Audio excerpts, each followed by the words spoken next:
Binasahan na ng sakdal si dating Senior Inspector Joselito Binayog. Siya po yung pulis na nakuna ng video noong 2010 na tinotorture ang isang suspect sa pang-hold up. Nangako naman ang mga kamag-anak ng hold-up suspect na hindi sila magpapaareglo. Narito ang report ni Ian Cruz.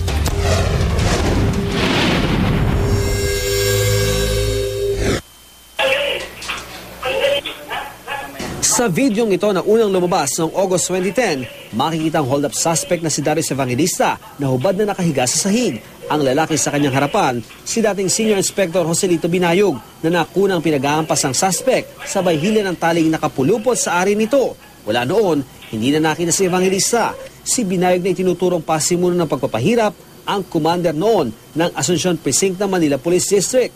Kinasuhan siya ng paglabag sa Anti-Torture Act kasama ang iba pang sangkot na pulis pero lahat sila ay nagtago.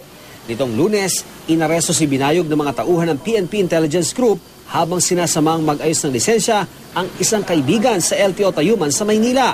Kanina, binasahan siya ng sakdal sa sala ni Judge Tita Bughaw Aliswag ng Manila RTC Branch 1. Did not enter his plea, so under the rules, the court will enter the plea for the accused. Dumating din sa arraignment ang asawa, anak at ama ni Evangelista. Hindi raw sila magpapaareglo. Yun nga po yung bumabalik sa akin yung nakaraan, yung ginawa nila sa asawa ko, yung video. Yung asawa mo, nakita na ba siya? Hindi pa po. Pero ang paniwala nyo? Patay na talaga siya. Tingin ko hindi na po mahahanap yun kasi sinunog po nila yun. Tumangging magsalita kaugnay nito si Binayog. Anong masasabi mo dito sa nangyari? No comment na lang as of now. No comment na lang. No comment as of now, sir. Please.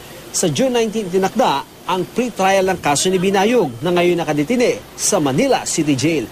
Para sa unang balita, Ian Cruz reporting.